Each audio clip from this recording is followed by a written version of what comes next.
Surprise, surprise, the world's wealthiest person, Elon Musk, is feuding again with the third richest person, Jeff Bezos. And this time, it's over comments Bezos allegedly made about Trump. Tesla and SpaceX founder Musk is claiming, without evidence, that Amazon founder Bezos was saying President-elect Trump would lose the election. Writing on X, quote, "Just learned tonight at Mar-a-Lago that Jeff Bezos was telling everyone that real Donald Trump would lose for sure, so they should sell all their Tesla and SpaceX stock." Bezos quickly clapped back, replying on Musk's platform X, "Nope, 100% not true."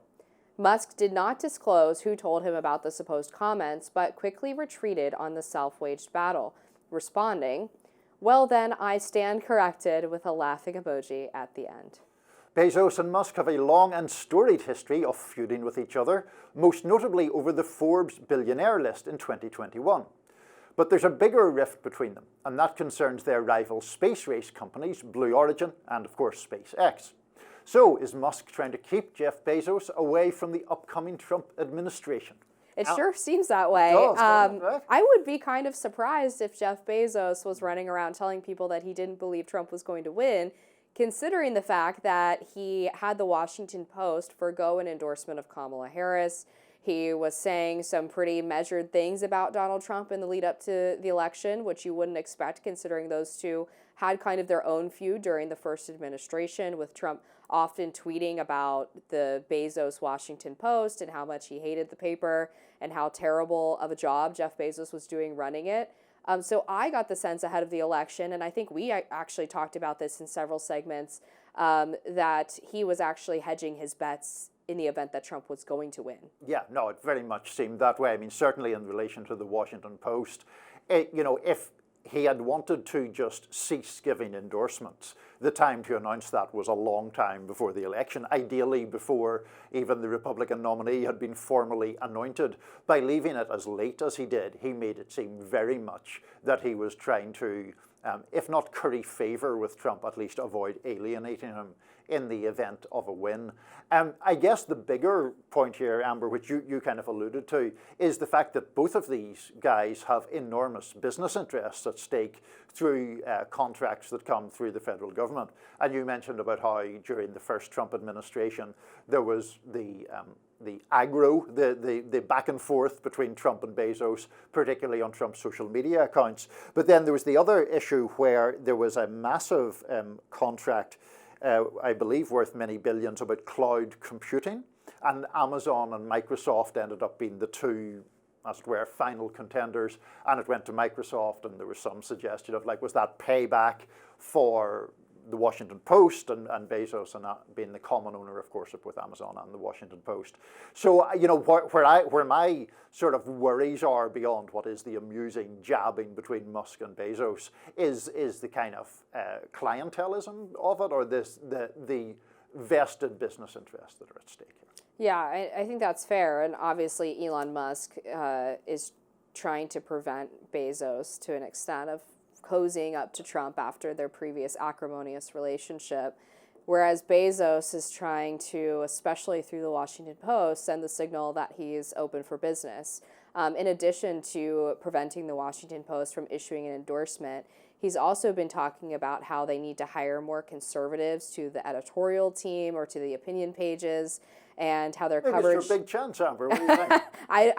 You know what? I'll join the Washington Post when Jennifer Rubin makes good on her promise to resign, because I remember when the Los Angeles Times did not endorse, she was praising the people who resigned in protest and said that it was the only moral action that they could take. Right. But she's been oddly silent since the Washington Post didn't endorse. That was quite amusing. We discussed her yesterday, but there were a lot of people going, "Your turn," after she had taken the high-minded stance of saying other people in other companies should resign, and she did not. Anyway, I interrupted your thought, I think, which was about trying to make the Washington Post more conservative. Oh, yeah, and it's obviously a business-based decision. I don't think anyone believes that Jeff Bezos is a super politically ideological guy anyway. But when trust in media is at an all-time low, when subscribers are fleeing papers, from both sides, by the way, because they did lose a lot of subscribers over this decision not to endorse, in the hopes that they might gain back subscribers who were maybe not part of the sort of progressive DC base. But they've also been losing conservative subscribers because of the perceived bias of the paper. So they're in this very uncomfortable middle position where no one is thrilled with their coverage or the decisions that they're making. And Bezos is banking on the idea that if he does try to return the paper to some semblance of objectivity, that people are going to come back. I'm not sure that that is the case, but I don't know what the alternative is, because the current course obviously is not conducive to running a newspaper and making revenue and having a large subscriber base. No, and obviously what liberals would say about the Washington Post Bezos situation is that they feel that he bent the knee to Trump in the expectation or plausible possibility that Trump was going to win the election, and that it then telegraphed that Trump, who has no compunction at all about putting people under pressure, would be successful in that effort and could alter the editorial line. I think that the Washington Post, like any newspaper, liberal or conservative, has the right to adopt any editorial line that it wishes. I do think that over time people have become less trusting of the idea that there is a division between the editorial pages and the news product, and I think sometimes that is better founded than others. I think, for what it's worth, the New York Times and the Wall Street Journal do a better job of keeping those separate than the Washington Post does, because I do think that the Post's news coverage does sometimes lean somewhat liberal. I know conservatives think that about the Times and liberals think that about the Journal. I don't think that in either case so much about their actual news coverage. I think it about all three of them. Do you think that the Journal's news coverage leans conservative? Typically, no, actually. Right. I think it is, I would describe it as center-left, but I would say their editorial page is certainly more conservative. Yeah.